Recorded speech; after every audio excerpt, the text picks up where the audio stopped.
Welcome students. Today we will learn about carbohydrates. Carbohydrates are one of the four major class of biomolecules, the other being proteins, lipids and nucleic acids. Carbohydrates make most of the matters on earth and they have very extensive and diverse role in all life forms. By definition, carbohydrates are polyhydroxyaldehydes or polyhydroxyketones, meaning they have an aldehyde or a ketone as the functional group and they have several OH groups attached to them. When the functional group is an aldehyde group, the carbohydrate is called an aldose, and when it is a ketone group, it's called a ketose. The smallest carbohydrate with aldehyde group is glyceraldehyde, and that with the keto group is dihydroxyacetone.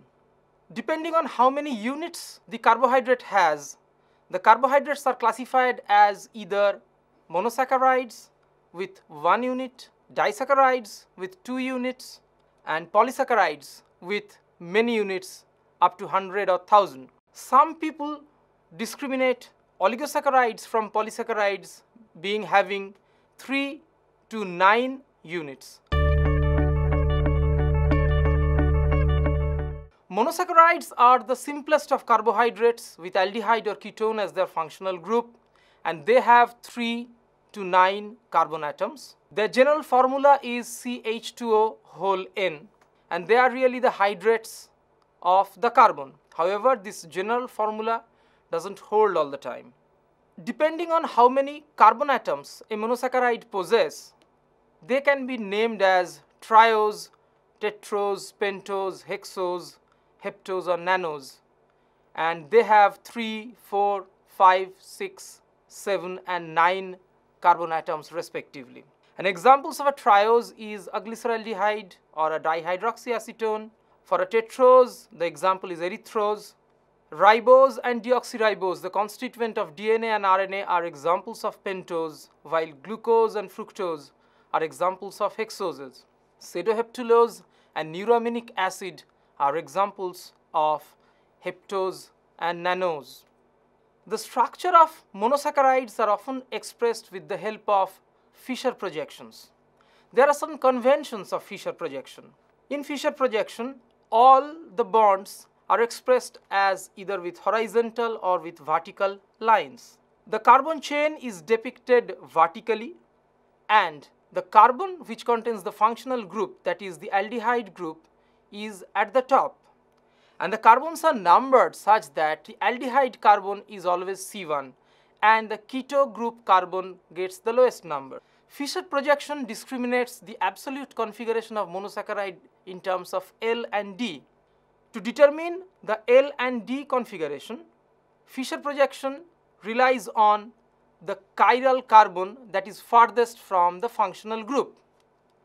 A chiral carbon is a carbon which contains 4 different groups at its 4 valencies. In this picture of D-glucose, the aldehyde group is shown in red.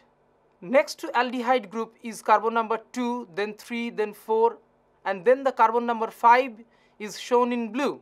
This carbon number 2, 3, 4 and 5 are all asymmetric carbons. However, carbon number 5 is the carbon farthest from the aldehyde group. Now, depending on the position of the OH group, if it is on the right hand side, then the glucose is called a D-glucose, and if the OH group is located on the left hand side, then it's called the L isomer of glucose. As I have mentioned that there are many asymmetric centers in a carbohydrate, there are several stereoisomers possible for monosaccharides. Stereoisomers are isomeric molecules that have same molecular formula and same sequence of bonded atoms. However, their spatial 3-dimensional arrangement and orientation may be different. And depending on that, carbohydrates may have several stereoisomers which are named as enantiomers, diastereoisomers, epimers, anomers, and so on. Enantiomers.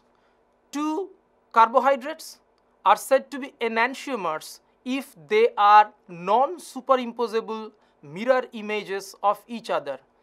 The best example are the two palms of our hand. Across this plane, the two palms are mirror image of each other, but they are not superimposable. The best example is D and L glucose that are enantiomers. Diastereoisomers are stereoisomers that are non-superimposable and non-mirror images of each other. D-glucose and D-altrose are the best example. Both of them have a molecular formula of C6H12O6. Epimers are diastereoisomers that differ only at one stereocenter. D-glucose and D-mannose are the best example of epimers, and D-glucose and D-mannose vary at carbon number 2. The keto sugars have one fewer asymmetric center because of the carbonyl group compared to the aldose sugars. The simplest of the keto sugar is dihydroxyacetone, and the most abundant ketohexose is the D-fructose molecule. Monosaccharides hardly exist in straight chain configuration in aqueous solution. Most of the time they cyclize to form furanose or pyranose rings. In general, an aldehyde group can react with alcohol to form hemiacetal. And in the case of D-glucose, intramolecular hemiacetal formation is possible when the OH group attached to carbon number 5 gets joined to C1, and this cyclization can result in two anomeric forms of glucose, namely the alpha D-glucopyranose and beta D-glucopyranose, and the alpha and beta nomenclature comes from the position of H and OH group at the C1. Ketone can also form hemiketal when a ketone reacts with an alcohol, and fructose can also cyclize the same way to form fructofuranose. Disaccharides are formed when two monosaccharide units are joined by glycosidic linkage. Depending on the anomeric form of the participating monosaccharides, the bonds can be alpha type or the beta type. One of the common disaccharides is sucrose, which is a disaccharide formed by condensation of glucose and fructose.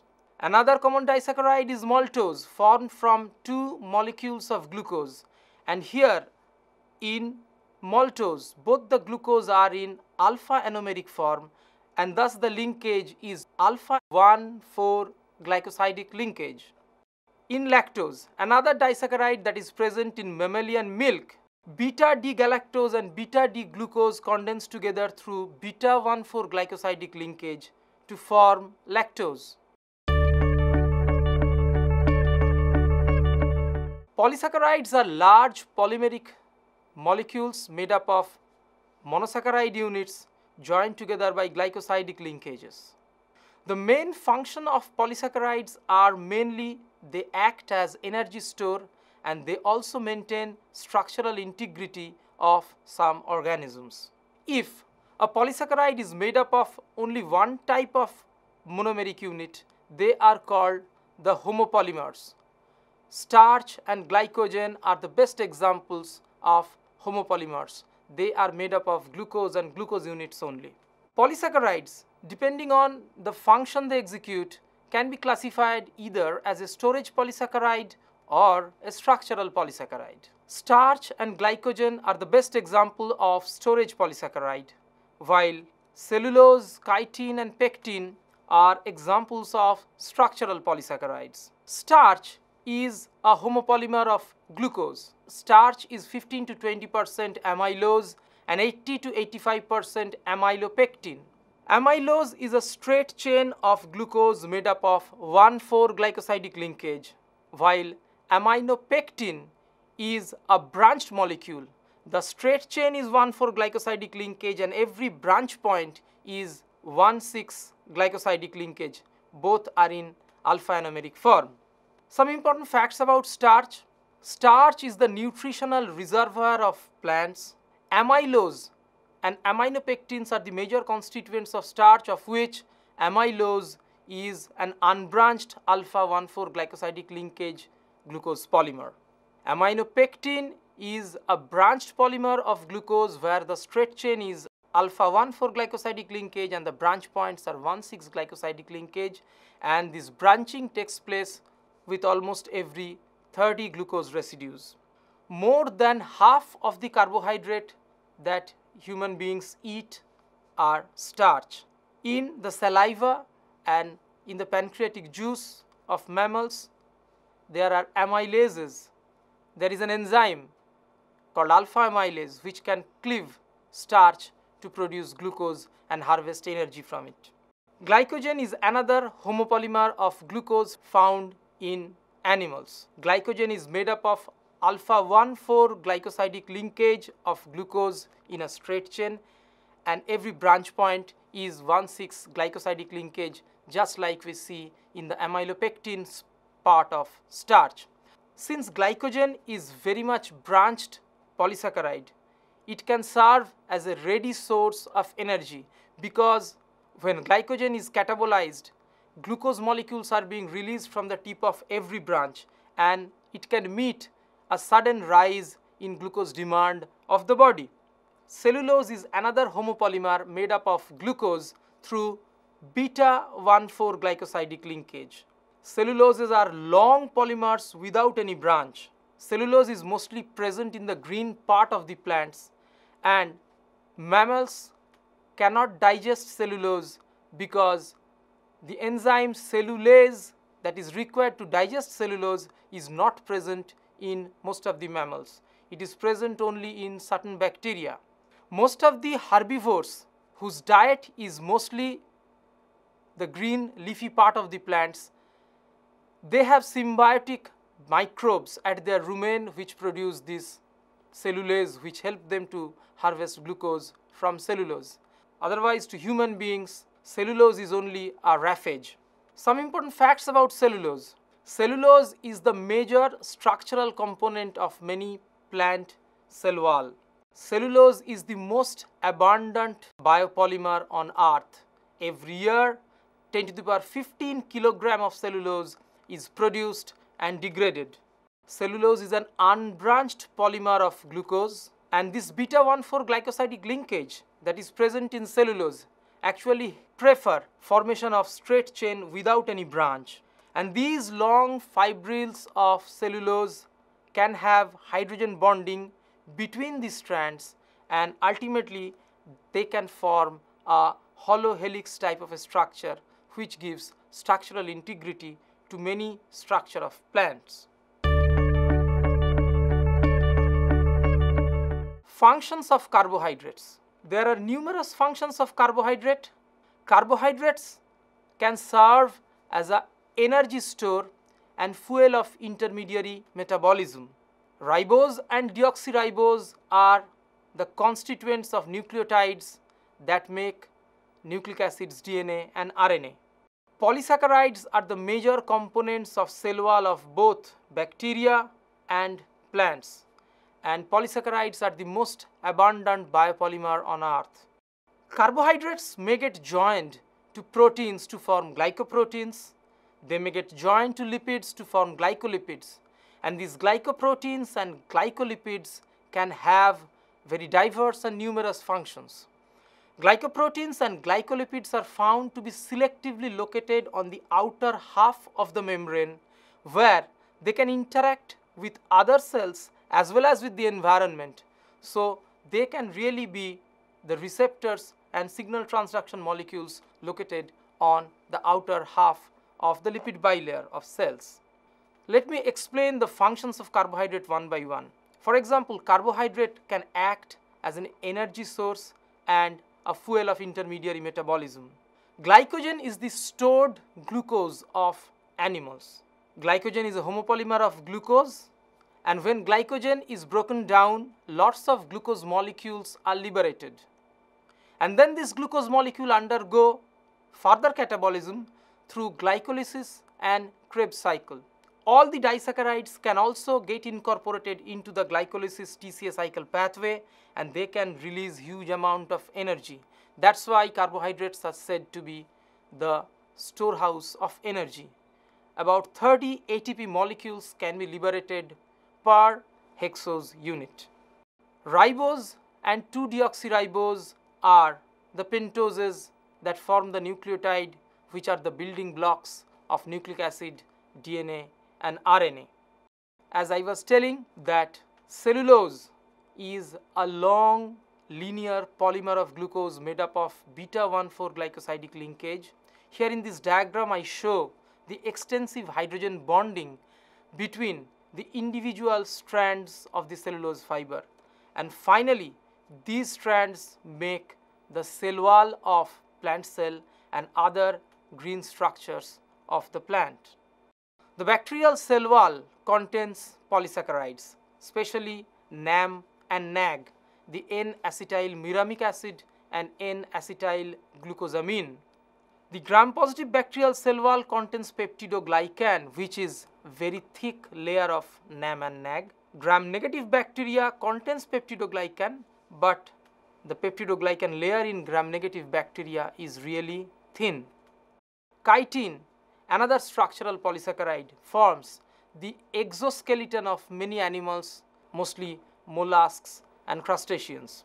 As I was telling, the glycolipids and glycoproteins are located on the outer surface of the membrane.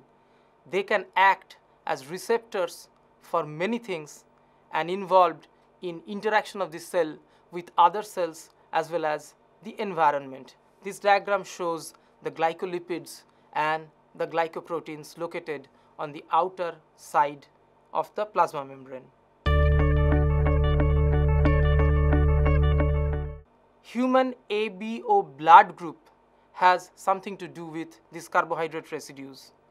There are three types of antigen, namely the O antigen, the A antigen and the B antigen, and all these three antigens are actually glycoproteins. Here the proteins are attached to carbohydrate units, galactose, fucose, N-acetyl glucosamine and N-acetyl galactosamine.